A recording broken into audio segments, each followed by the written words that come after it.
Hello friend, आपका स्वागत है आपके ऑनलाइन शिक्षण यूट्यूब चैनल पर। दोस्तों, आपका बहुत बहुत स्वागत है। आपका इतना प्यार, इतना स्नेह इस चैनल से बहुत अच्छा लगता है। इसी तरह आप अपना प्यार स्नेह बना कर रखिए। हम इतना तगड़े तरीके से मेहनत करेंगे हम लोग कि आपके लिए हर एक चीज़ की सुविधा, मतलब कि कोई इन्फॉर्मेशन ऐसा नहीं छूटेगा कि हम आप तक न पहुंचाएं, या फिर कोई चैप्टर का एक भी टॉपिक ऐसा नहीं छूटेगा कि हम आपसे डिस्कस ना करें। बिल्कुल फ्री मटेरियल दिया जा रहा है आपको। आप अच्छे तरीके से, भली भात तरीके से, मतलब कि अपना जोर शोर लगा दीजिए। जिस तरह के से पढ़ाया जा रहा है, अगर उस तरह से आप पढ़ते हैं तो मान के चलिए आने वाले समयों में आप डीएलएड ही नहीं, डीएलएड का थर्ड सेमेस्टर ही नहीं दोस्तों, आप ऐसे इस तरीके वाले जो आपको पढ़ाया जा रहा है सामाजिक विज्ञान समझ लीजिए, क्योंकि सामाजिक अध्ययन इस समय पढ़ रहे हैं तो इसकी चर्चा हम करें तो बेटर होगा। क्योंकि इस तरीके से सामाजिक विज्ञान जो पढ़ाया जा रहा है आपको, आप सीटेट का एग्जाम में बैठें या फिर टेट के एग्जाम में बैठें, डीएलएड तो फोड़ फाड़ के आओगे उसे, लेकिन और अनेकों एग्जाम आप चुटकी बजा के क्लियर करके आओगे। हम एक तीर से दो तीन निशाना लगाना चाह रहे हैं। अगर लगता है सही जगह तो आप नोट्स बनाते रहिए, फिर इसके बाद मजा आएगा जब आप टेट के एग्जाम में बैठेंगे, रिवीजन करके जाएंगे, धुआंधार तरीके से बल्लेबाजी करके आएंगे बेटा। ठीक है, अनेकों एग्जाम में आप बैठेंगे और अपना परचम फहरा के आएंगे। इस तरह आप पढ़िए जैसा लगे कि हाँ एक बार पढ़ लिया, अब इसके आगे नोट्स काम देगा। फिर सर का तो क्लास है ही, यूट्यूब पे जब मन चाहे कोई भी काम करते रहिए खोल के। रिवीजन क्या करना है, बस रिवीजन ही तो करना है। हम कुछ बातें करना चाहेंगे। कुछ हमारे स्टूडेंट हैं जो डिसलाइक कर देते हैं। बच्चा बता दीजिए आप क्यों डिसलाइक करते हैं। हमारे कमेंट्स में ही पूछ लिया करिए या फिर बता दिया करिए क्यों डिसलाइक करते हैं। जो बच्चे लाइक करते हैं, जो बच्चे पसंद करते हैं ना, वो खुद बता देंगे आपको कि क्या प्रॉब्लम है आपकी प्रॉब्लम सिर्फ वही सॉल्व कर देंगे, है ना। या फिर अगर कोई प्रॉब्लम हो तो आप मेरे व्हाट्सएप से जुड़ जाइए, व्हाट्सएप पे शेयर करिए, सर ये प्रॉब्लम है, या फिर आप ये गलतियां करते हैं थोड़ा सा सुधार लीजिए, तो हम लाइक करने लगेंगे। तो हम आपकी गलती, मतलब जो आप बोलोगे उसकी सुधार जरूर करेंगे। एक बार आप कमेंट करिए, अपना योगदान दीजिए, बस हम तो यही चाहते हैं। डिसलाइक करने वाले भाइयों, आपका सादर चरण स्पर्श, ठीक है ना। चलिए, आप लोग की मर्जी है, आप लोग को अगर अच्छा लगता है तो बहुत अच्छी बात है, नहीं तो अन्यथा बहुत सारे बच्चे तो हैं पढ़ने वाले, है ना, वो लोग सपोर्ट करते हैं, हमें अच्छा लगता है। कुछ होते हैं जो पसंद करते हैं, या फिर कुछ ऐसे बच्चे होते हैं जो तो देखते रहते हैं लेकिन लाइक ही नहीं करते हैं। इसलिए से हम लाइक वगैरह के लिए बोलते भी नहीं हैं। बच्चे की मर्जी है, अगर उसको अच्छा लगा तब वो जरूर जरूर शेयर करता है चैनल और लाइक भी करता है ना। एक छोटी सी कहानी आपको रखेंगे आपके मध्यम। एक हमारे मोहित सर हैं, मोहित जी हैं, अगर वो हमारी आवाज़ सुन रहे हैं तो बताएंगे। मोहित जी हैं, काफ़ी ज़्यादा अपनी दशा हमको बताए बेटा। इतने ज़्यादा तपस्वी, मतलब इतना ज़्यादा तपस्या करने के बाद वो जूझ रहे हैं अपने स्टडी से, अपने कह लीजिए कि रुझान से, और काफ़ी ज़्यादा मेहनत कर रहे हैं। वो बच्चा 2014 से प्रिपरेशन कर रहे हैं, 1991-92 का उनका डेट ऑफ बर्थ है ना। तो काफ़ी ज़्यादा मेहनत कर रहे हैं बेटा वो, और लगे हैं, प्रयत्नरत लगे हुए हैं। बीच में शायद उनकी कोई बहुत सारे प्रशासनिक अधिकारी का कह लीजिए एग्जाम भी क्लियर किए हो, लेकिन कुछ मार्क्स से या फिर कहीं इंटरव्यू से वगैरह से छट जा रहे हैं। फिलहाल वह अपनी मूड बना लिए हैं कि हम किसी तरह डीएलएड का एग्जाम, मतलब डीएलएड पास कर लें और एक छोटी सी नौकरी ले लें, फिर उसके बाद उधर आगे बढ़ेंगे अपने क्षेत्र में। ठीक है, और हमें वह बहुत ज़्यादा प्रोत्साहन करते हैं, हमारी कह लीजिए गुणगान गाते हैं। कहते हैं सर आपके मैथ के क्लास से, आपके सारे क्लासेस से हमको थोड़ा सा हेल्प मिलता है। थोड़ा नहीं बेटा, हमको भी आपसे भी सीखने को मिलता है। आपको सदा सदा नमस्कार, है ना हमारी। और एक बात आप ध्यान रखिएगा मोहित जी, आप इसी तरह निरंतर तरीके से बने रहिए। अगर हो सके हमारी बात सुन रहे हैं आप, क्योंकि बीच में वह कारणवश उनका थोड़ा सा मेंस का एग्जाम में कुछ गड़बड़ी हो गई थी, बता रहे थे। बीच में शायद उनकी मम्मी का 3 साल तक कैंसर से जूझने के बाद, है ना, फिलहाल उनका डेथ हो गया था 1 आध साल पहले। तो वह सब सारी बातें हमसे बताए हैं, वो चर्चा किए हैं। उनकी मतलब कि उनके अनुशंसा से या फिर उनके सलाह से हम आपके सामने उनकी सारी बातें रख रहे हैं। अन्यथा हमको कोई प्रॉब्लम नहीं थी, क्योंकि अभी तक वह जूझ रहे हैं इस बात से। सक्सेस तो जरूर मिलेगी। आदमी जब दौड़ता है ना, पहले चलने सीखता है, पहले खड़ा होना सीख लेता है, या फिर पहले घुटने के बल भी नहीं चल पाता है आदमी। बैठना तो पहले सीखे, फिर घुटने के बल धीरे धीरे चलता है, फिर पैर पे खड़ा होता है, फिर दौड़ना चलना, मतलब सारी चीज़ें वो सीखता चलाता है। एक क्रम होता है, बस वही क्रम अगर वो अपनाएंगे, वो अपना तो रहे ही हैं, और सारे बच्चे उनसे कुछ सीखें, हम तो कहेंगे। बस हार नहीं मानेंगे। हम उनसे एक रिक्वेस्ट करते हैं, बेटा अगर आप थोड़ा सा हमको एक छोटा सा वीडियो क्लिप दे सकते हैं ना, तो एक वीडियो क्लिप छोटा सा बना के दे दीजिए। अगर ऐसे बहुत सारे बच्चे हमारे चैनल पे हैं, अगर उनको लगता है कि हमें छोटा सा सर को एक वीडियो क्लिप देना चाहिए, सर की क्लासेस का क्या हमें फ़ायदा मिल रहा है, उसका एक छोटा सा अगर आप वीडियो बनाकर हमको 1 आध मिनट 2 मिनट का सेंड करना चाहते हैं तो सेंड कर सकते हैं। हम आपको व्हाट्सअप नंबर दे देंगे, या फिर जो बच्चे व्हाट्सअप से जुड़े हुए हैं उनसे आप कांटेक्ट बनाकर अपना मेरा व्हाट्सअप नंबर ले लें, नहीं तो अगले वीडियो में हम आपको अपना व्हाट्सअप नंबर हम दे देंगे बेटा। उस पर छोटा सा 1-2 मिनट का वीडियो क्लिप आप बनाइए, सारे बच्चों का हम वीडियो जोड़कर चैनल पे लाएंगे, जिससे कि बहुत सारे बच्चे हैं उससे कुछ सीखने को मिलेगा उनको, है ना। अगर आपको थोड़ा सा भी फायदा होता है हमारी वीडियो से, आपको लगता है, क्योंकि कुछ बच्चे बोल रहे थे सीटेट का जो एग्जाम हुआ था वहाँ पे भी हमारे साइंस से कुछ क्वेश्चन आ रहे थे जो हम थोड़ा बताते हैं, एक्स्ट्रा नॉलेज देते हैं, उसमें से फंस रहे हैं, तो कोई दिक्कत नहीं है। हम तो कह रहे हैं ना, हर जगह आएगा ये क्वेश्चन। मैथ का तो फोड़ क्या हो गया, आप स्टेट वगैरह में जितना पढ़ा दिया गया ना उतने में से ही आएगा, और कुछ extra subject, extra college topic हैं उसको हम ऑनलाइन शिक्षण 2.0 पे पढ़ाएंगे। आप दोनों चैनल को सब्सक्राइब कर लीजिए। मोहित जी प्रणाम बेटा, आप लोग लगे रहिए, हम स्टार्ट करते हैं आज का क्लास, ठीक है। आगे कुछ बातें कर लेंगे। चलिए अब देखिए मुगलों, अच्छा एक चीज़ यहाँ पे लिख देते हैं, नहीं तो आप लोग कहेंगे कि भैया इस ससुरा मास्टरवा पगला गया है का, DL.Ed का नहीं लिखा है, नहीं तो भागने लगेंगे आप लोग। DL.Ed ही है भैया, DL.Ed का है, वो भी थर्ड सेम का, थर्ड सेम, ठीक है, याद रखेंगे थर्ड सेम का है भैया। नहीं तो कुछ लोग कहेंगे भैया, कुछ लोग तो अनबन भी कहते हैं, गाली गलौज भी करते हैं, अच्छी बात है, दीजिए आप, आपका जो नेचर है इसी तरह रहे, भगवान प्रभु चाहें कि आप इसी तरह अपने बड़ों का सम्मान करते रहें जिस तरीके से आप करते हैं। चलिए तो स्टार्ट करते हैं बेटा। अब देखिए हम बात करते हैं आज मुगलों के विभिन्न क्षेत्रों में क्या योगदान रहा। हमने बहुत सारी बातें की हैं, पूरे डिटेल से एक एक शासक को लेकर पढ़ा है हमने। आप लोग देखिए, जो बच्चे नए हैं उनसे एक बार और कहना चाहेंगे, प्ले लिस्ट में मैथ के सारे सब्जेक्ट क्लियर हो चुके हैं, खत्म हो चुके हैं, सारे सिलेबस, हिंदी पढ़ाई जा रही है, संस्कृत स्टार्ट हो गया है, हर एक चीज़ स्टार्ट है। आप देखिए तो सही, देखिए, मज़ा नहीं आया तो फिर कहिएगा। अब इसमें सबसे पहले बेटा पता है मुगलों ने बहुत ज़्यादा अत्याचार किए, आपको पता है, इन्होंने बहुत ज़्यादा अत्याचार किया। इनका कैसे पतन होता है, पतन की वीडियो हमने दी हुई है पूरा अच्छे तरीके से, उसमें देखिए आप। आज हम सिर्फ बात करेंगे इनका विभिन्न क्षेत्रों में क्या योगदान रहा, जैसे मुगलों का प्रशासनिक क्षेत्र में क्या योगदान रहा, उससे आज की सरकार क्या सीखने को मिलती है, उससे आज की सरकार क्या सीखती है, या फिर कह लें इनका जो बेटा सामाजिक क्षेत्र था, सामाजिक क्षेत्र से हमें क्या सीखने को मिलता है इनके, या फिर सामाजिक क्षेत्र में इन्होंने क्या बदलाव किया, या फिर कह लें इन्होंने सांस्कृतिक और कलात्मक क्षेत्र में क्या बदलाव किया, या फिर कह लें बेटा इनका आर्थिक क्षेत्र में क्या योगदान रहा। ये 4 शेष बातें जो हैं हम आज के वीडियो में खत्म करेंगे, बिल्कुल शानदार तरीके से आप देखते चलिए। पहला ले लेते हैं इनका एडमिनिस्ट्रेटिव एरियाज, मतलब कि contribution of Mughals in different या फिर इन डिफरेंट एरियाज, या फिर एडमिनिस्ट्रेटिव एरियाज, है ना। कल ये डिफरेंट एरियाज के अंतर्गत सब आ जाते हैं। तो मुगलों का प्रशासनिक क्षेत्रों में क्या योगदान रहा, मतलब एडमिनिस्ट्रेटिव एरियाज में क्या इनका योगदान रहा, उसके बारे में पहले चर्चा करते हैं। पहला लिख लीजिए आप, मुगलों का प्रशासनिक क्षेत्रों में योगदान। मोस्ट इंपॉर्टेंट है बेटा, यह हेडिंग्स डाल के आप उसके अंतर्गत DL.Ed में लिखेंगे और यहाँ से आपको बहुत सारी चीज़ें सीखने को मिलेंगी। जैसे देखिए, मुगलों का प्रशासन राजस्व अवधारणा पर आधारित था। पहले लिख लीजिए, राजस्व अवधारणा पर आधारित था। राजस्व का मतलब हो गया बेटा राजघराने से, जो जैसे कि हम लोग के यहाँ क्या होता है, हम भारत सरकार में क्या होता है, टैक्स देते हैं अपना, जो टैक्स देते हैं आप, वही उसी से तो सरकार चलती है।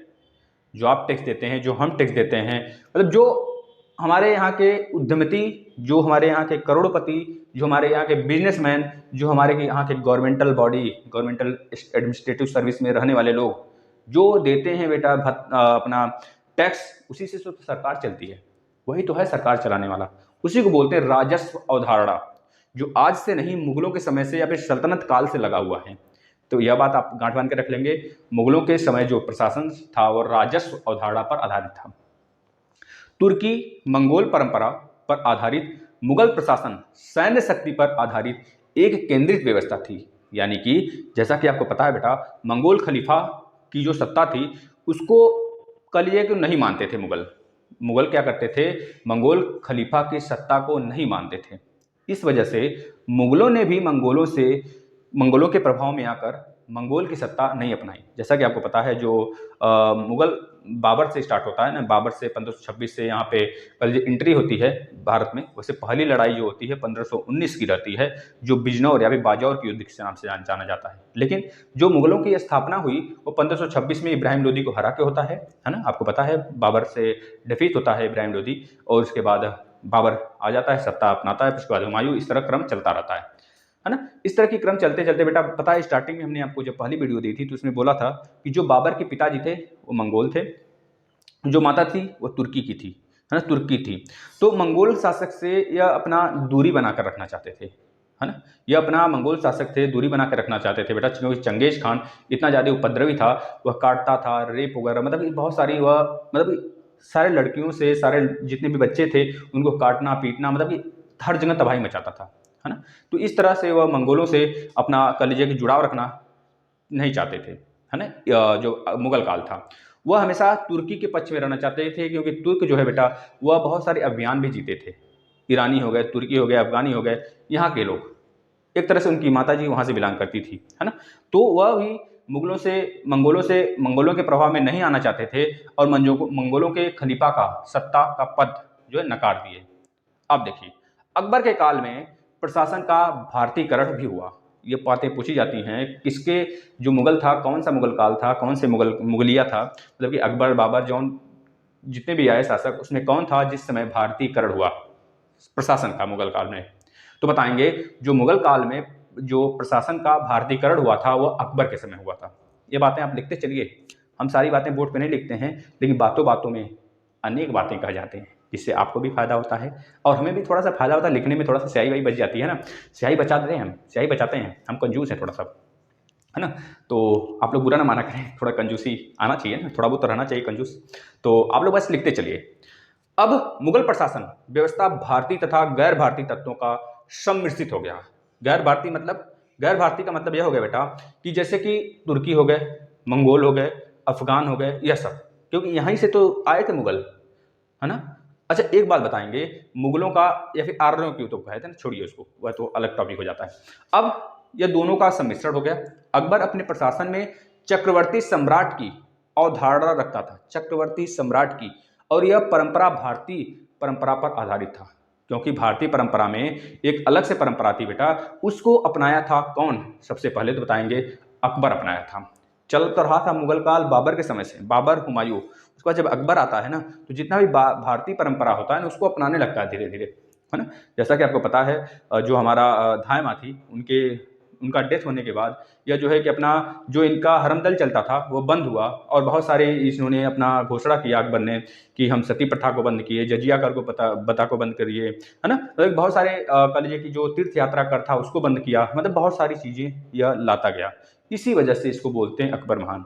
लेकिन इसका शुरुआती चीज़ें देखकर हमको नहीं लगता है कि कोई बोलेगा अकबर महान था, है ना। लेकिन कुछ चीज़ें जब जिसके अंतर्गत बुराइयां होती हैं, अच्छाइयाँ भी जरूर होती हैं। कोई भी आदमी अपने आप में परफेक्ट नहीं होता है बेटा, है ना। चलिए, परफेक्ट होना भी नहीं चाहिए, आदमी को निरंतर सीखने की एक ललक होनी चाहिए। अगर सीखने की ललक होगी ना तो हमेशा वो आगे जाएगा, है ना। इस बात को मानिए आप और निरंतर पढ़ाई करिए। प्रशासन की दृष्टि से मुगल साम्राज्य में 4-5 तरीके से, मतलब 4-5 क्राइटेरिया में बांटा गया था। पहला था बेटा सूबा, जिसे हम बोलते हैं प्रांत, सूबा जिसे बोलते हैं, सूबा यानी कि सूबो मान लीजिए, सूबा, सूबा, सूबा में बेटा था। सूबा मतलब कि प्रांत होता है। जैसे आज हम लोग देखते हैं बेटा ना, आज हम राज्य देखते हैं, राज्य, पहले कुछ ही प्रांत हुआ करते थे हमारे यहाँ। जैसे कि प्रांत का मतलब, जैसे कि अगर आप अमेरिका में चले जाएंगे तो 50 प्रांत हैं, 50 प्रांत, उसी को राज्य बोलते हैं। इस तरह भारत में 4 या 5 प्रांत थे पहले, जैसे कि हमारा कह लीजिए कि बुंदेलखंड वाला इलाका हो गया, बंगाल वाला इलाका हो गया, नीचे मालवा वाला इलाका हो गया, मतलब इस तरह के 5-6 प्रांत थे हमारे यहाँ पहले। उसी में से, उसी तरह से यहाँ पे पहला सूबा था। सूबा मतलब प्रांत हो गया। उसके अंतर्गत, सूबों के अंतर्गत आते थे सरकार, सूबों के अंतर्गत आते थे, नीचे आते थे सरकार, दूसरे नंबर पे सरकार। सरकार मतलब समझ रहे हैं, जिला, जो आज का जिला होता है, जिला जिसे हम बोलते हैं। जैसे राज्य है, राज्य के अंदर जिला है, जिला के अंदर ग्राम है, पहले भारत देश है, फिर क्या है आपका राज्य है, हर एक राज्य के अंतर्गत जिला है, हर एक जिला के अंतर्गत क्या है आपका गांव है, उसके अंतर्गत कस्बा आ जाता है। मतलब इस तरह छोटी छोटी इकाई नीचे चली जाती है, ऊपर जाएंगे तो इकाई बढ़ती चली जाएगी, है ना। इसी तरह बांटा गया था, क्योंकि इसी तरह केंद्र शासन करेगा तभी तो ऊपर से कोई चीजें नीचे तक आएंगी, है ना। यह चीजें हैं, हम आपको कभी पॉलिटी जब पढ़ाएंगे भविष्य में तो आपको जरूर बताएंगे सारी चीजें। पॉलिटी तो जानदार तरीके से पढ़ाएंगे बेटा, एक बार पाला पड़ जाए पॉलिटी से आपका ना तो बिल्कुल मजा आ जाएगा। अधिक सरकार हो गया, सूबा के अंतर्गत क्या आ गया, सरकार आ गया। अब बेटा सूबा के अंतर्गत सरकार आ गया, अब सरकार से भी छोटा तो कुछ होगा। अब सरकार के अंतर्गत आता था परगना, अब इसके भी नीचे होता था परगना, परगना होता था बेटा, परगना जिसे बोलते थे। ये लाइन से आप लिख लेंगे इसे, यह उनके राज्य बटे हुए थे। इस 4-5 नजरिए से उसको देखा जाता था। अब परगनों को भी बांटा गया था, गांव को गांव में बांटा गया था, गांव में विभाजित किया गया था। परगना को भी किस में विभाजित किया गया था बेटा? गांव में, गांवों में। ठीक है, इस तरह गांव में, इस तरह 4 तरीके थे, बांटे गए थे, है ना। अब देखिए यहाँ पे जो शासन होगा इसी आधार पे होता था, जैसे आज होता है। हमारे यहाँ केंद्र में देखेंगे कि राष्ट्रपति है, और राज्य में देखेंगे तो क्या होगा? राज्यपाल होगा। राज्यपाल होगा, प्राइम मिनिस्टर होगा, सॉरी चीफ मिनिस्टर होगा, प्राइम मिनिस्टर नहीं, प्राइम मिनिस्टर तो केंद्र में होता है ना। और राज्य में देखेंगे तो विधानसभा, विधानमंडल, विधान परिषद होता है। इसी तरह केंद्र में संसद होता है, संसद में आपका राज्यसभा, लोकसभा, राष्ट्रपति होते हैं, 3 मेंबर होते हैं। इसी तरह सेम शासन तब भी था। अब मुगल सम्राट सशस्त्र, जो मुगल सम्राट होता था बेटा, वह सशस्त्र सेनाओं का सर्वोच्च सेनापति तथा सर्वोच्च न्यायाधीश होता था। जो मुगल सम्राट था, मुगल सम्राट की बात करें, जैसे आपका अकबर हो गया, बाबर, ये सब लोग, है ना, वह सशस्त्र जितने भी सेनाएं थी उसके सर्वोच्च अधिकारी हुआ करता था, और सर्वोच्च न्यायाधीश भी हुआ करता था। कोई भी बवाल होता था तो न्याय के तौर पे सबसे पहले, जैसे आप एक क्वेश्चन बताएंगे, जो न्याय का जंजीर था कौन से मुगल के सामने, मतलब किस मुगल के काल में बनाया गया था न्याय की जंजीर, और उसमें कितनी घंटियां लगी थी? 2 क्वेश्चन आपसे पूछ रहे हैं, हम आपसे बता दिए थे बेटा, है ना। यमुना के तट से उसके महल से जोड़ा गया था। यमुना का एक स्तंभ था, वहां से उसके महल से जोड़ा गया था, जिसके बारे में बात करना चाहते हैं। आप बताएंगे वो कौन सा मुगल शासक था जिसके समय न्याय की जंजीर लगी थी, 50 घंटियां उसमें लगाई गई थी? सर ये बता दिए हम तो। चलिए कोई दिक्कत नहीं, एक तो सवाल आप बताएंगे कि कौन सा मुगल काल था वह जिसमें न्याय की जंजीर लगी थी, है ना। और ये भी बता देंगे वो न्याय की जंजीर किस धातु की बनी थी। 2 चीज आप बताएंगे। दोनों वीडियो को खत्म होने के बाद मैसेज करेंगे बेटा, कमेंट करेंगे, नहीं तो अगर इस तरह करेंगे तो सभी लोग चीटिंग कर लेंगे और आप पहले नहीं कर पाओगे। इस वजह से वीडियो खत्म होते ही तब आप कमेंट करेंगे, देखते हैं कितने बच्चे कमेंट करते हैं, है ना। अब देखिएगा, जैसे अगर आपका देखें तो राष्ट्रपति होता है, ध्यान से समझते चलिए आप, वो हर चीजें कहानी के माध्यम से सुनेंगे ना, बहुत यहाँ पे नॉलेज की तरफ घुसता चला जाएगा। आपको लगेगा कुछ नहीं पढ़े, लेकिन आप बहुत कुछ सीख जाओगे बातों बातों में। और जो राष्ट्रपति आपका देखते हैं, राष्ट्रपति क्या होता है? सर्वोच्च सेनापति होता है। हमारी जितने भी सेना होती हैं, सेनाओं में सबसे बड़े जो पद होता है राष्ट्रपति का होता है। राष्ट्रपति ही आहत करता है, राष्ट्रपति ही अनुमति देता है लड़ाई की, लड़ाई को बंद करने की, हर एक चीज जो सेना को अनुशासन सिखाती है वो राष्ट्रपति सिखाती है ना। जैसे कि हमारी सेना 3 है, मुख्य जो सेनाएं हमारी 3 है, नवल सेना है, और थल सेना है, और वायु सेना है।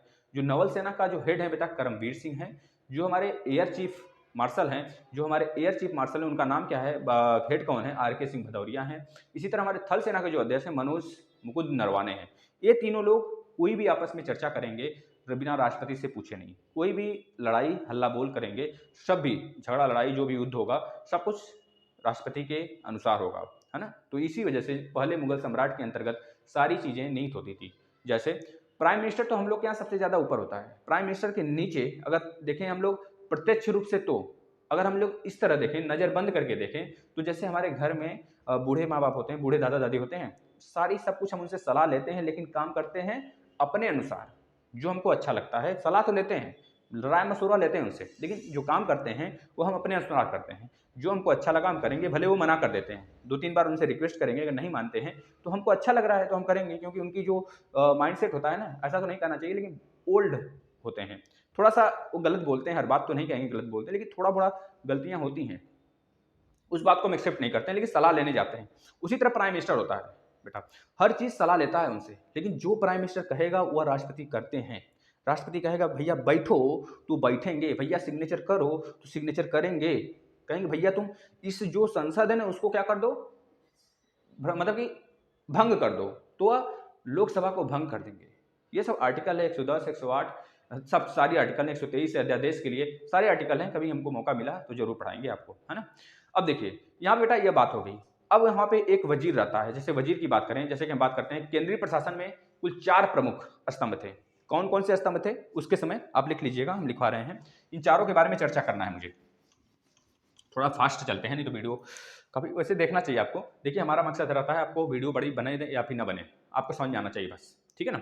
अब देखिए जो 4 स्तंभ थे बेटा कौन कौन से, पहला था वजीर, लिख लीजिए, पहला वजीर स्तंभ था। वजीर, सबका अपना अपना काम है, अभी हम सबको चर्चा करेंगे एक करके। दूसरा जो स्तंभ था मीर बख्शी, क्या नाम था? मीर बख्शी बेटा, मीर बख्शी, मीर बख्शी रहता है दूसरा स्तंभ। जो तीसरा स्तंभ होता है खान ए सामा, क्या होता है? खान ए सामा, खान ए सामा, खाने सामा रहता है। जो चौथा स्तंभ होता है बेटा, चौथा स्तंभ क्या होता है, चौथा स्तंभ बता देंगे आप कि जो चौथा स्तंभ होता है सद्र उस सदर, क्या नाम होता है, सद्र उस सदर, सद्र उस सदर, ये होते हैं चार स्तंभ। अब चारों स्तंभ के बारे में देख लेते हैं हम कि जो बेटा वजीर होता है, जो हमारा वजीर होता है वो राजस्व विभाग का, राजस्व विभाग मतलब समझ रहे हैं, अभी तो हम बोले आपसे राजस्व अवधारणा पर पूरा मुगल सम्राट ही टिका था, ठीक है ना, बस वही राजस्व विभाग का या प्रधानमंत्री होता था। जैसे आज के प्रधानमंत्री होते हैं, पहले प्रधानमंत्री हेड नहीं होते थे, पहले राष्ट्रपति को उच्च माना जाता था, लेकिन जैसे हमारा संविधान बना तब से हम प्रधानमंत्री को हेड मानते हैं, राष्ट्रपति राजा होता है एक तरह से, जैसे पहले राजा होते थे, राजा का बेटा, राजा का बेटा, राजा का बेटा, उसी तरह राष्ट्रपति का वही पद है, लेकिन उससे भी ऊपर प्रधानमंत्री का पोस्ट होता है, जो कि प्रत्यक्ष रूप से नहीं होता है ना, जो सामने दिखता नहीं है, लेकिन पीछे से सारा काम प्रधानमंत्री का ही होता है बेटा। प्रधानमंत्री जैसा चाहते हैं वही रूल, वही रेगुलेशन, वही कानून बनाते हैं, राष्ट्रपति को मोहर लगाना पड़ता है, अगर बोल दिए प्रधानमंत्री लगाओ बेटा, नहीं तो तुमको समझ लेना फिर, तो बस प्रधानमंत्री मतलब राष्ट्रपति फिर लगाते हैं इस चीज को, है ना। इस बात को आप ध्यान से लिखते चलें। अब देखिए जो हमारा वजीर होता है वह प्रधानमंत्री होता है, बादशाह का प्रधानमंत्री होता है, यह लिख लेंगे। सम्राट के अनुसार या फिर सम्राट के अनुपस्थिति के, जब सम्राट अनुपस्थित होता है राज्य में, तो उसके कुछ जो काम होते हैं, साधारण काम होते हैं, वह हमारा वजीर देखता है ना।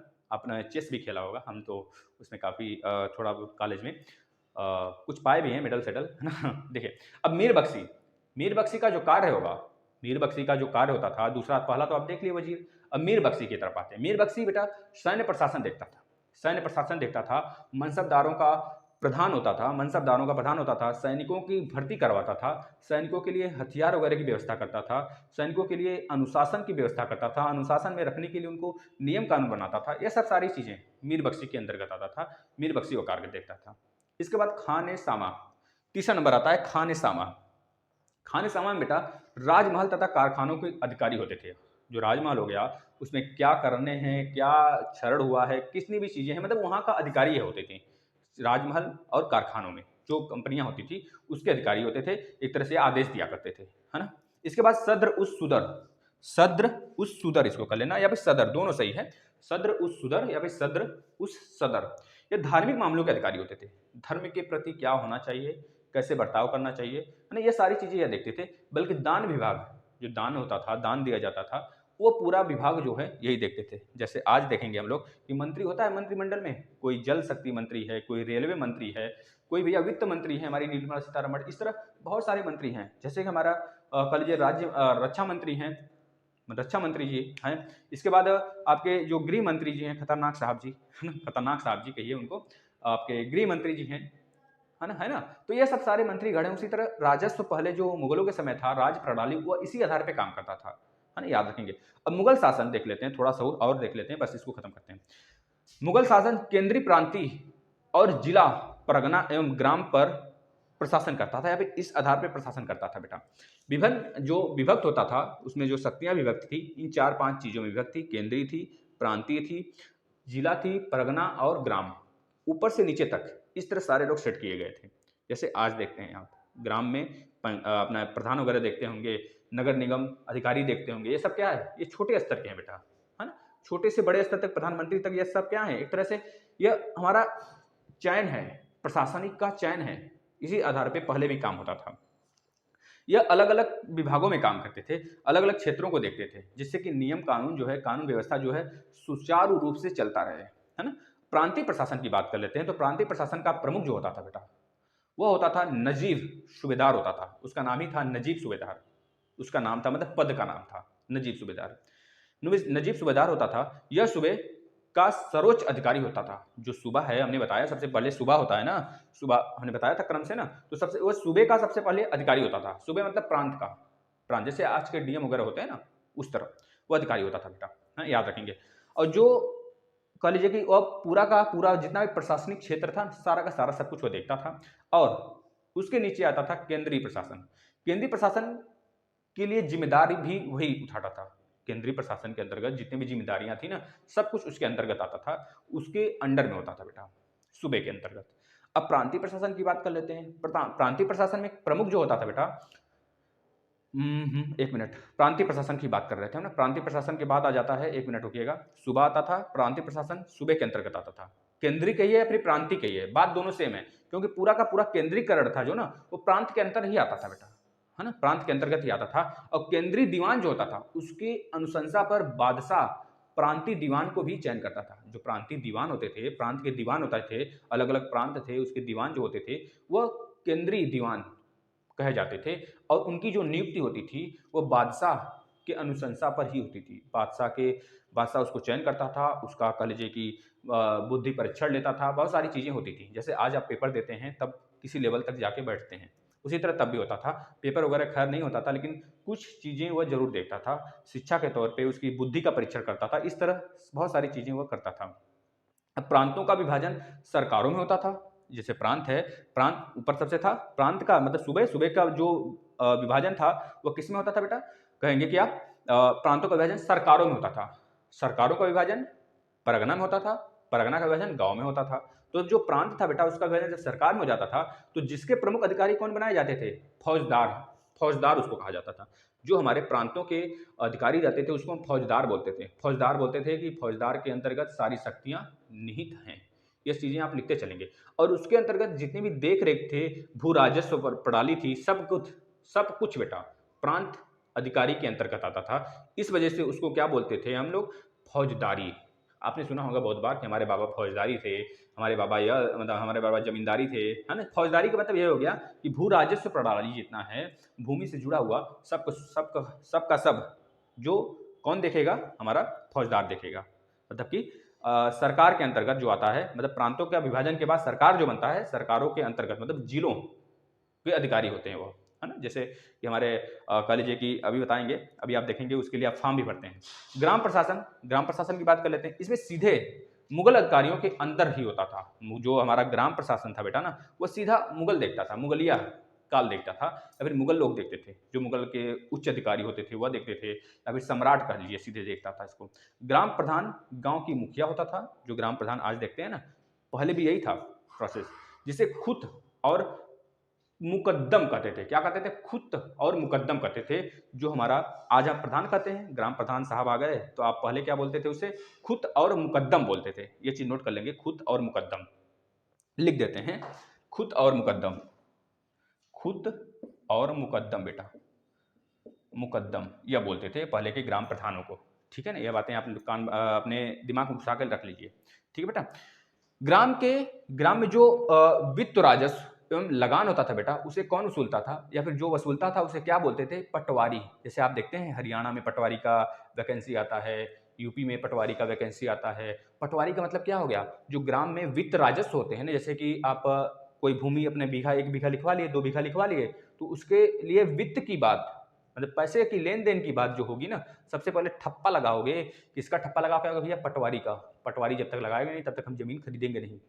जैसे कोई जमीन आप जब खरीदते हैं तो कहते हैं कैसे हमारा हो गया, उसका जमीन था, अब हम उसको खरीद लिए, तो क्या मतलब क्या है, क्या उसका कह लीजिए कि आप लीगल क्या तरीका, क्या कुछ दिखाओगे लीगल, जो पर्चा वगैरह दिखाते हो लीगल, उसमें जो मोहर बनता है, मतलब सबूत जो होता है ना, वही पटवारी होता है। पटवारी का मोहर, पटवारी होता है, उसका मोहर लगता है। फिर आप सबूत के तौर पे मानते हैं कि हाँ, ये कागज जब तक रहेगा तब तक कोई नहीं कह सकता कि ये जमीन आपका नहीं है। इस तरह की बातें, मतलब पटवारी जो होता है बेटा, वह एक तरह से राजस्व एवं लगान वसूलने वाला काम करता था। ये चीजें आप याद रखेंगे। यह तो रही बातें किसकी, मुगलों के प्रशासनिक क्षेत्रों में क्या योगदान था।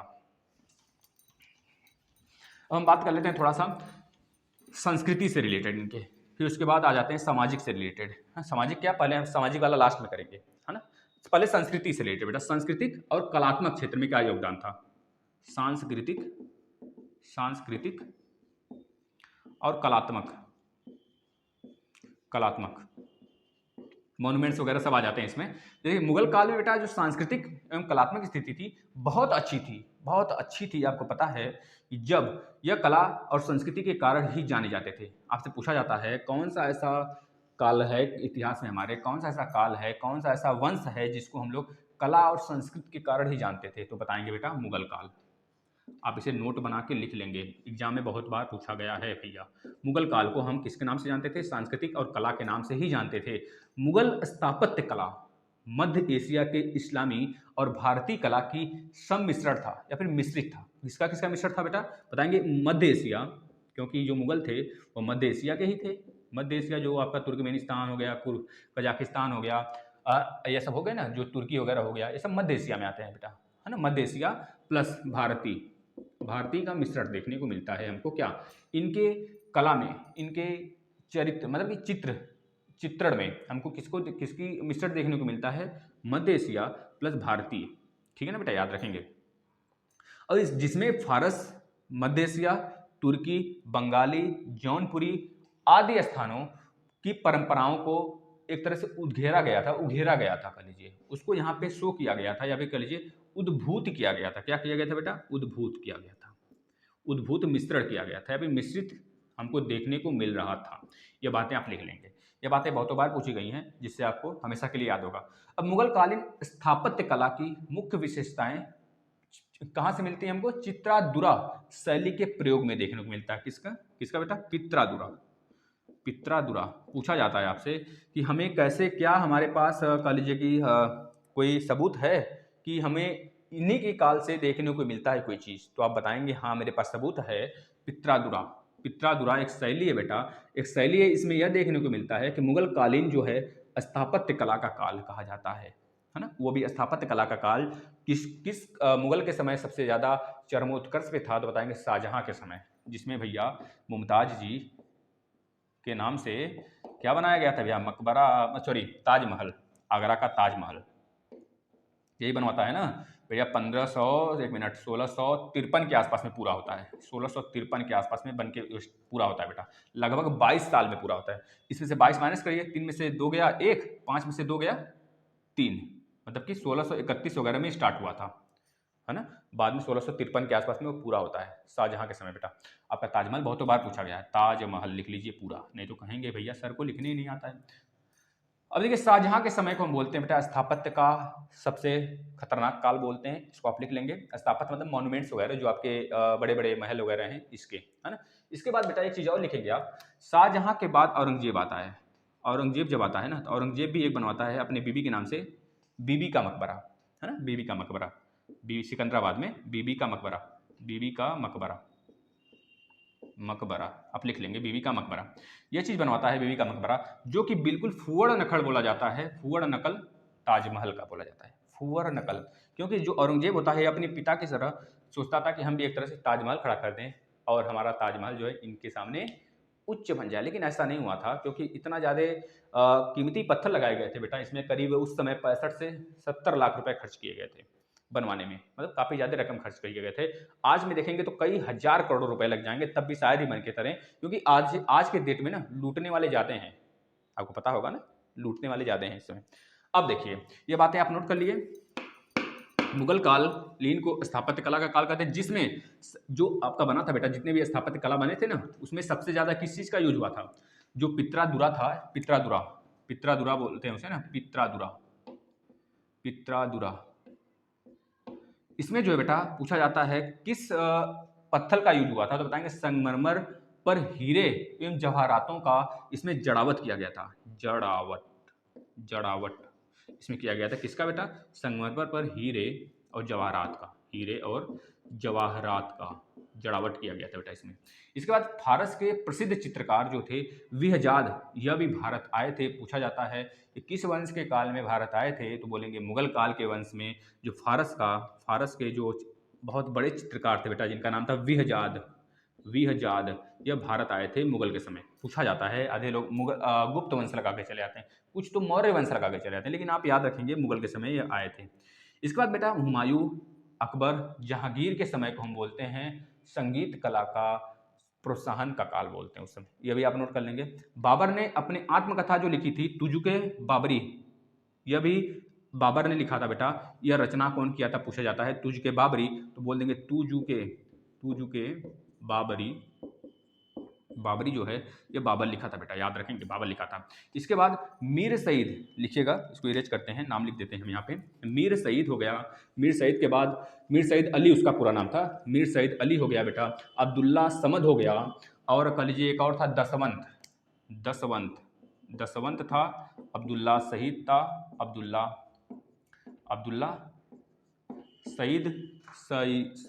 अब्दुल्ला समद।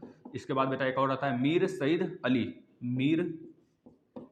सईद अली, मीर सईद अली, ये सब जो थे बेटा ना। एक और बसावन था, लिख लीजिए बसावन, दसवंत और बसावन, ये दोनों लगभग लगते हैं भाई हैं, लेकिन भाई नहीं थे बेटा ये लोग। ठीक है, एक बड़े बहुत बड़े चित्रकार थे ये लोग।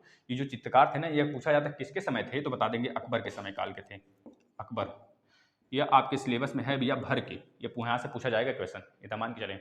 ये सारी चीज़ें आपके सिलेबस से ही पढ़ाई जाती हैं, कोई इधर से थोड़े लेते हैं मटेरियल, हम सब पढ़ते हैं बहुत सारे जगह से, देखते हैं अगर आपके सिलेबस में है तब ले लेते हैं, नहीं तो फिर नहीं लेते। अब देखिए अकबर के समय ये सारे लोग अकबर के दरबार में चित्रकार थे। पूछ लिया जाता है जहांगीर के दरबार में, तो बता देंगे आगा, आगा था। इसके बाद एक और था अब्दुल हसन, यहाँ देखिए अब्दुल समद है, अब्दुल समद, यहाँ पे अब्दुल हसन है, अब्दुल हसन, अब्दुल हसन बेटा याद रखेंगे, अब्दुल हसन हो गया। एक और था उस्ताद मंसूरा, क्या नाम था, उस्ताद, उस्ताद मंसूर, उस्ताद मंसूर था बेटा, उस्ताद मंसूर। ये तीनों जो चित्रकार हैं ना, ये हमारे जहांगीर के समय थे, जहांगीर के दरबारी थे, याद रखेंगे। शाहजहां के काल को हम कहते हैं क्या, स्थापत्य कला का काल बोलते हैं ना, स्थापत्य कला का काल। तो बस इतनी बातें थी हमारी संस्कृति से रिलेटेड, आप इसे याद रखेंगे। अब हम बात कर लेते हैं मुगलों के आर्थिक क्षेत्र से रिलेटेड।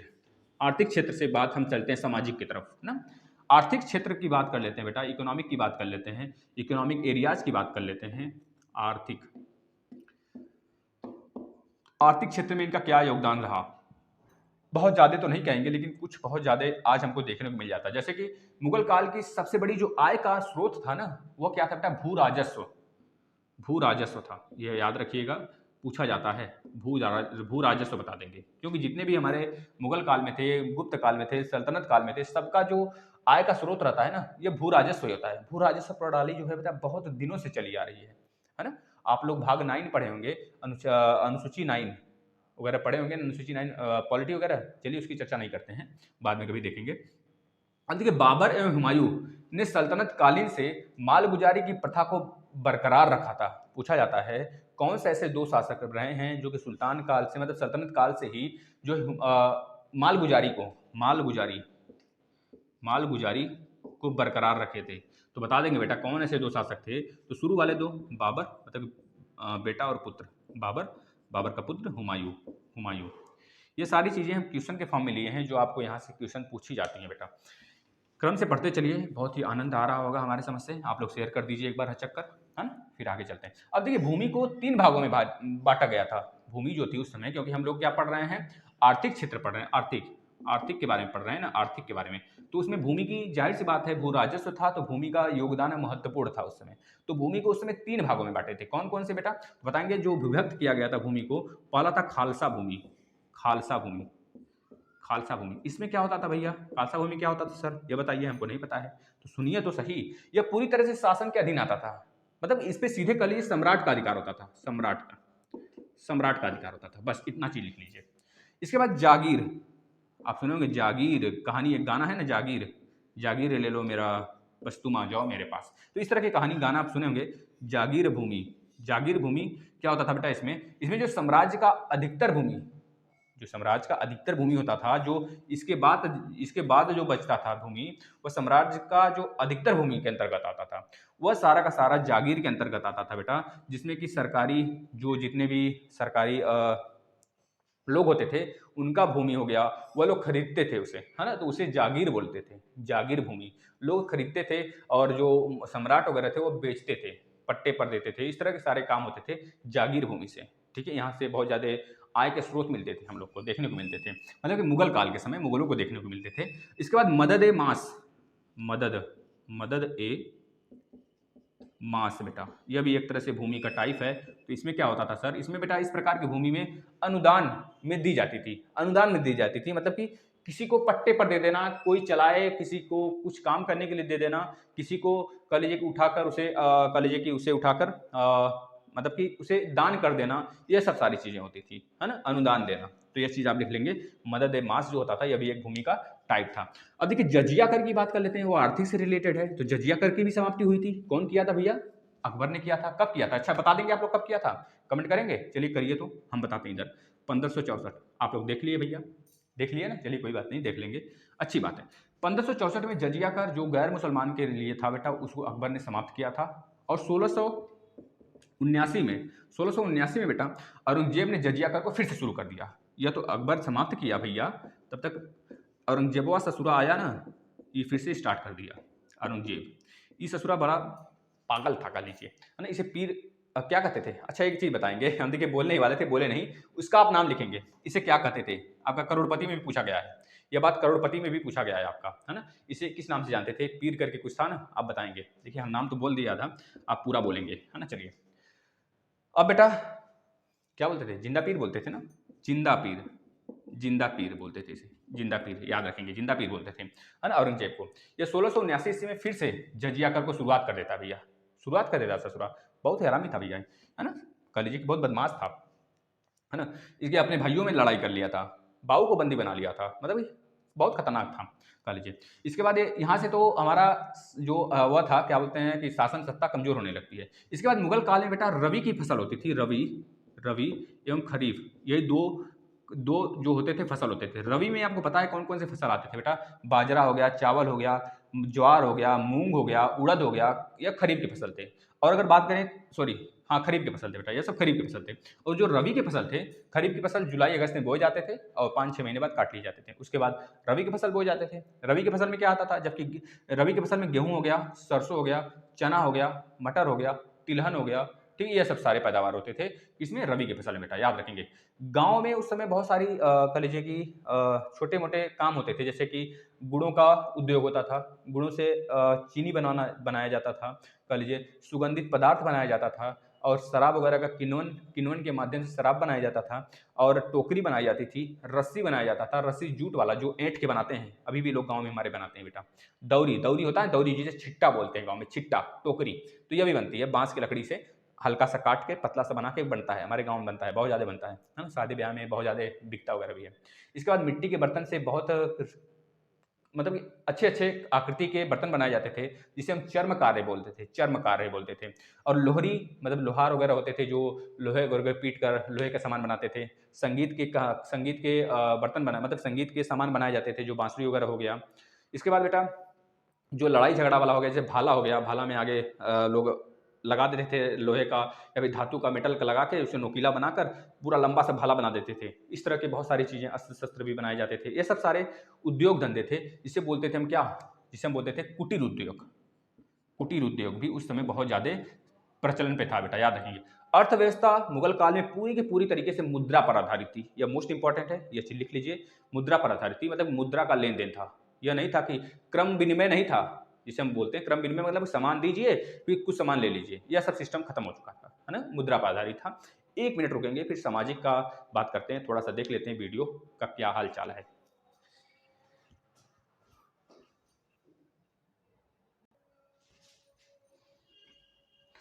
हाँ बेटा, अब हम लोग देख लेते हैं मुगलों का सामाजिक क्षेत्र में क्या योगदान था। अभी तक हमने जितना देखा आप लिख लीजिए, मुगलों का सामाजिक क्षेत्र में क्या योगदान था, मतलब एक contribution of Mughal in social areas. Social areas में इनका क्या महत्वपूर्ण था, क्या महत्वपूर्ण योगदान था, उसको देख लेते हैं। मुगल कालीन समाज 2 वर्गों में बटा था, सबसे पहले यह ध्यान रखें, 2 वर्गों में बटा गया था। किसमें किसमें? एक धनी था, एक धनी वर्ग था बेटा, एक दूसरा जो था साधारण वर्ग था। एक धनी वर्ग था, एक साधारण वर्ग था। सामाजिक की बात कर रहे हैं तो आप लिख लेंगे सामाजिक, सामाजिक, समाज से रिलेटेड। एक धनी वर्ग था बेटा, एक धनी वर्ग था, एक था साधारण वर्ग। साधारण वर्ग मतलब कि जो एक कह लीजिए कि बहुत ज़्यादा अमीर आदमी थे, और एक थोड़ा सा लो लेवल के हम लोग की तरह थे, आराम से जो कि खाते पीते वाले आदमी थे ना। मुगल कालीन समाज में 2 वर्गों में बटा गया था भैया, एक था धनी वर्ग, एक था साधारण वर्ग। जो धनी लोग थे बेटा, यानी जो उच्च वर्ग थे, उच्च कुलीन थे, उसमें जैसे कि अब ऐसा नहीं है कि पैसा और रुपया है तभी आप उच्च कुलीन हैं, है ना। वो अधिकतम मनसबदार वाले थे, जो मनसबदारी थे, जाहिर सी बात है वो अमीर होंगे। जागीरदार वाले थे, ये भी अमीर होंगे भैया। एवं राजकीय संरक्षण वाले थे। राजकीय संरक्षण मतलब कि जैसे कि सरकार के अंतर्गत गवर्नमेंटल बॉडी होना, जो जिनको सरकार से सीधे आहर्ता प्राप्त होता था, पैसे रुपए प्राप्त होते थे, है ना। जैसे कि मान लीजिए गवर्नमेंट है, गवर्नमेंट जो लोग हैं उनको सरकार ही पैसा देती है ना, तभी तो जीते खाते हैं, मस्त रहते हैं। हम लोग की तरह थोड़े कुछ नहीं करते हैं, हम लोग तो कुछ नहीं करते हैं। प्राप्त सरकारी अधिकारी होते थे। इनका जीवन होता था जो बेटा, बहुत ही ऐश्वर्य एवं विलासतापूर्ण था, मतलब कि आराम से खाना पीना रहना, समय का पाबंदी करना, मतलब कि समय से बंधे रहना, ये सब सारी चीजें करते थे। लेकिन जो साधारण वर्ग थे बेटा ना, जैसे किसान हो गए, दस्तकार हो गए, और हमारे सबसे साहसी जो लोग थे बेटा वह जैसे कि श्रमिक वर्ग हो गया, जैसे कि मोची हो गया, जूता सिलने वाला हो गया, छोला बेचने वाला हो गया, मतलब यह सब सारी चीज़ें वाले हो गए आदमी, जिसको हम श्रमिक बोलते थे। गड्ढा खोदने वाला हो गया, जो मजदूरी करता है, मजदूरी करके 100 रुपये रोज़ पाता है, वह लोग हो गए। वह लोग आते थे साधारण वर्ग के अंतर्गत। समाज का बहुसंख्यक वर्ग जो था बेटा, वह हिंदू था मुगलों के समय। वह हिंदू था, जाति बंधन कठोर था। तब देखते थे आप ना, फतेह फतेह को हो गया, मतलब फतेह सिंह को हो गया, जोरावर सिंह को, कैसे औरंगजेब जबरदस्ती उसको इस्लाम कबूल करवा रहा था, है ना? तो ये सब सारी चीज़ें चल रही थी। साधारणतया अंतरजाति, खान-पान और विवाह संबंध निषिद्ध थे। ये बातें भी उस समय थी, आप लिखते चलें। मुस्लिम वर्ग भी 3 वर्गों में बाँटा गया था उस समय। कौन-कौन सा वर्ग था बेटा? पहला शासक का वर्ग था, दूसरा था अभिजात्य, अभिजात्य वर्ग था, और जो तीसरा वर्ग था बेटा, वह साधारण वर्ग था, साधारण वर्ग में विभक्त था। अब इस काल में स्त्रियाँ जो होती थी बेटा, मुगल काल में जो स्त्रियाँ होती थी, उनकी स्थिति बिल्कुल भी नाजुक थी, अच्छी नहीं थी, कह लीजिए। अच्छी नहीं थी, क्योंकि आप देख रहे थे ना कि स्त्रियों का कितना उपभोग करते थे सब। 1 नहीं, 4 नहीं, 5 नहीं, 10-10 नहीं, 5-5 हज़ार स्त्रियाँ होती थी, एक के पास, है ना? मुगलों के समय। मतलब कि अत्याचार बहुत होता था उन लोग पे। और बहुत सारी कुरीतियाँ, प्रथा भी थी। जैसे पर्दा प्रथा हो गया, बहुविवाह प्रथा हो गया, है ना? और सती प्रथा हो गया बेटा। सबसे खराब था जौहर प्रथा। कहिए जौहर प्रथा अच्छा था उन लोग के लिए जो स्त्रियाँ अपने पति के लिए ही जीती थी। उनके लिए जौहर प्रथा काफ़ी ज़्यादा अच्छा हम कहेंगे, क्योंकि जौहर प्रथा का मतलब हो गया बेटा, जौहर प्रथा का मतलब क्या होता है? कोई बताएगा? जौहर प्रथा का मतलब क्या हुआ? अभी बताते हैं। जैसे युद्ध में जो राजपूत राजा थे, वो जब मारे जाते थे, तो उनकी जितनी स्त्रियाँ जाती थी, वो अपने आप को आग के हवाले कर देती थी, हँसते-हँसते बिल्कुल, कि हम भैया हम भी सती हो जाएँगे, हम तरह से एक तरह से अमर हो जाएँगे। हम मुगलों के हाथ नहीं आना चाहते हैं, नहीं तो फिर हमारे साथ जो अत्याचार होगा, हमारे साथ बदनामी होगी, जो भी होगा, वो हमारे शरीर का पूरा कुचुम्बड़ बना देंगे सब, है ना? तो इस तरह जौहर प्रथा उस समय प्रचलित था, लगभग सल्तनत काल से ही था बेटा, याद रखेंगे। अब देखिए, जो कुरान के अनुसार अगर देखा जाए बेटा, तो जो मुगल रहते हैं, कुरान के अनुसार जो मुसलमान होते हैं बेटा, मुसलमान में उच्च कुल वाले, वो 4 विवाह कर सकते थे। ये कुरान में उनके लिखा है कि 4 विवाह कर सकते थे। अब तो खैर बहुत सारी चीज़ें बदल चुकी हैं, मोदी जी के समय आप लोग देख रहे होंगे, है ना? जबकि निम्न वर्ग के जो मुसलमान थे बेटा, और जो सामान्य तरीके से जो कह लीजिए कि मतलब एक विवाह करते थे, जो निम्न वर्गीय थे मुसलमान। और हिंदू जैसे थे, पहले के हिंदू क्या करते थे, पहले के क्या अभी तक के हिंदू धर्म में यह है ही नहीं कि बहुपत्नी विवाह हो। बहुपत्नी नहीं, सिर्फ़ एक पत्नी, है ना? वो तो अलग बात है, थोड़ा-सा राम वगैरह के समय देखने को मिलता है ना? वो सब अलग बात है, द राजा दशरथ वगैरह, राजा दाहिर वगैरह, तो इन सब का बात छोड़ दीजिए अभी, है ना? अब देखिए, मुगल कालीन में उच्च वर्ग की स्त्रियाँ जो होती थी बेटा, शिक्षित होती थी। शिक्षित होती थी, उनमें बहुत सारे गुण होते थे। मुगल काल की स्त्रियाँ जो होती थी, विदुषी भी होती थी, विदुषी। क्यों? क्योंकि उनके अंदर कला का पूरा भरमार पड़ा था, वो नाचने-गाने में भी जानती थी, साहित्य के क्षेत्र में उनका योगदान था, रुचि था, मतलब इस तरह वह कुछ न कुछ काम करती थी। जैसे मीरबाई हो गई, नूरजहाँ हो गई, और बात करें ज़ैबुन्निसा हो गई, इसके बाद आगाबाई हो गई, इसके बाद और देखें तो एक और थी, गुलबदन बेगम हो गई। एक क्वेश्चन और बताएँगे, जब वीडियो खत्म हो जाएगी तो। गुलबदन बेगम किसकी बहन थी? है ना? किस मुगल शासक की बहन थी? है ना? याद रखेंगे। अधिकांश साधारण भारतीय स्त्रियाँ जो थी बेटा, भारतीय स्त्रियों की बात कर रहे हैं केवल, और तुर्क वगैरह की नहीं। तो भारतीय स्त्रियाँ जो थी, अपने घर के ही काम करती थी। अपने घर के काम के साथ-साथ, जैसे अगर कोई स्त्री है, काफ़ी ज़्यादा अच्छी नौकरी पा गई, तो घर का काम तो ऐसा होगा ही नहीं करेगी, ज़रूर करेगी। घर का खाना बनाएगी, कुछ भी हो, करके तब जाएगी काम पे। वैसे तब की स्त्रियाँ भी थी, वो भारतीय स्त्रियाँ जो थी, अपना काम भी करती थी और कुछ व्यवसाय भी करती थी अलग से। इस तरह से एक्स्ट्रा ऑर्डिनरी थी, है ना? होता है ना एक्स्ट्रा ऑर्डिनरी, मतलब कि हर फील्ड में कुछ न कुछ पारंगत होना, हर फील्ड में पारंगत होना। ये पहले की स्त्रियों का, अब की स्त्रियों को देख लीजिए, काफ़ी ज़्यादा आगे तक ले जा रही हैं भारत को बेटा। यही लोग हैं जो हमारे भारत को ऊँचाइयों तक छुआ दें, मतलब ले जा रही हैं। जिस देश की स्त्री का कह लीजिए कि जो व्यवस्था है, तरीके से सुधर जाता है, या फिर उनकी जो पढ़ने-लिखने की शैली है, या फिर उनकी जो कह लीजिए कि शिक्षा का दर है, शिक्षा का रेट है, अगर सुधरने लगता है स्त्रियों का, तो वह देश अपने आप ऊपर जाने लगता है। हर तरीके से ऊपर जाने लगता है। अब मुगल काल में दास प्रथा का प्रचलन बहुत ज़्यादा था बेटा। दास बनाना, बेचना, काम करवाना, गलत-गलत कामें करवाना, ये सब था। मुगल काल के लोग उत्तम किसान के वस्त्र, मतलब कि उत्तम तरीके के वस्त्र पहनते थे बेटा, उत्तम किस्म के वस्त्र वगैरह पहनते थे। ये बातें याद रखेंगे। जो अमीर हिंदू वर्ग थे बेटा, वो कीमती शॉल ओढ़ना, कह लीजिए कि कश्मीरी शॉल लेना, है ना? कश्मीरी कपड़े पहनना।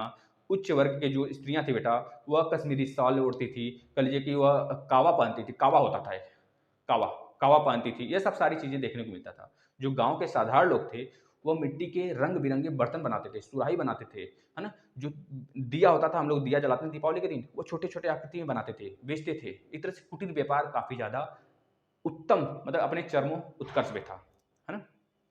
कुटीर व्यापार तो हमारे अंग्रेज ही नष्ट कर दिए ससुरा सब ना, वो आए और ससुरा सब नष्ट करके चले गए, है ना? उसके बारे में जब हम पढ़ाएँगे तो बताएँगे। तब के लोग बेटा मिट्टी के बर्तन बनाते थे, अच्छे-अच्छे बर्तन बनाते थे, उसी में अपना खान-पीना सब कुछ चलता था, है ना? याद रखेंगे। शासन का जो अभिजात्य वर्ग था बेटा, सुंदर आलीशान महलों में रहता था, अभिजात्य वर्ग। सुंदर आलीशान महलों में रहता था, घर गुजारा करता था अपना वहाँ पे और इसके बाद तांबे, चांदी के बर्तन में खाना-पीना भैया मस्त तरीके से राजा वाला ज़िंदगी जीता था, है ना? और आगे जो भी मस्त तरीके से जीता था। आप लोग भी नौकरी पा जाइए धड़ाधड़, मस्त तरीके से जिया जाएगा बेटा, है ना? अब देखिए चौगान इन लोग का जो कह लीजिए कि जो इन लोग का खेल का था मतलब कहीं कह लीजिए कि मनोरंजन का जो साधन था चौगान। चौगान ऐसा नहीं है कि केवल मुसलमान ही केवल राजा राजपूत ही खेलते थे, दोनों शासन जो जिसका शासन रहता था वो खेलता था भैया, है ना? जैसे कि कुतुबुद्दीन ऐबक है चौगान खेलते थे, ससुरा मर गया था घोड़े से गिर के, ससुरा सीढ़ी से गिर के हुमायूँ मर गया, सोचो। इतना बलशाली था साला सीढ़ी से गिर के मर गया ससुरा। कुतुबुद्दीन ऐबक है भैया चौगान खेलते मिल गए घोड़े से गिर के उनका चल बसे वो। तो ऐसे-ऐसे हरकतें हुई हैं इन लोगों के साथ। शासक वर्गों में जो बेटा शिकार को बहुत ज़्यादा पसंद करते थे लोग, जैसे कि चीता का शिकार करना, शेर का शिकार करना, हाथी का शिकार करना, इन सब का शिकार करते थे, है ना? तो इतनी सारी चीज़ें थी जो आप सीखे हैं आज। आज सेशन समाप्त करते हैं। आप अच्छे तरीके से इसको रिवीजन करिएगा, सारी वीडियो पड़ी हुई है चैनल पे, वो देखिएगा। मैथ का पूरा प्लेलिस्ट पड़ा हुआ है, आप देखिएगा। हर संडे को आपका मैथ टेस्ट आता है, उसको देखिएगा। हिंदी, संस्कृत, सामाजिक विज्ञान, साइंस क्या लेंगे आप यार? सब कुछ तो आपको प्रोवाइड किया जा रहा है।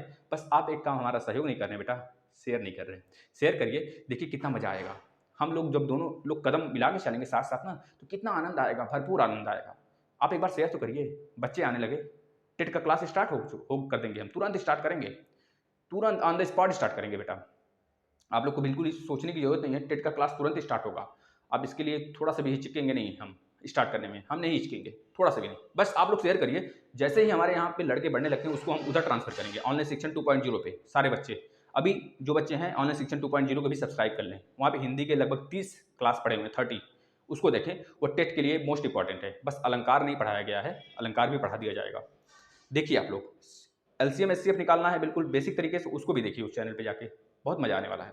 चलिए, अब आपका मुगल जो है, मुगलिया पूरा खत्म हुआ, काफ़ी दिन से पढ़ रहे थे, है ना? खत्म हुआ, अब हम मराठा स्टार्ट करेंगे। मराठा के बाद लगभग 3 चैप्टर आपका फिनिश हो चुका सामाजिक विज्ञान में। मराठा पढ़ेंगे, 4 चैप्टर खत्म होगा, फिर उसके बाद हम लोग पढ़ेंगे भैया कैसे उधर अंग्रेज़ वगैरह आते हैं, यूरोपीय कंपनियाँ आती हैं, उसमें भी 2 चैप्टर है। मतलब कि लगभग मिला-जुला कर 4 या 5 क्लास में आपका 6 से 7 चैप्टर खत्म हो जाएगा, है ना? साइंस भी चौथा चैप्टर चल रहा है, खत्म कर देंगे सब कुछ। आप लोग बस साथ बना के रखिए, धमाकेदार तरीके से करेंगे। धन्यवाद। आप लोग डिसलाइक करते हैं महाराज जी, तो बता दीजिए क्यों डिसलाइक करते हैं, है ना? आप लोग का नमस्कार है। आप लोग थोड़ा-सा प्यार बनाए रखिए और सब सारी चीज़ें अच्छी होंगी। ठीक? धन्यवाद।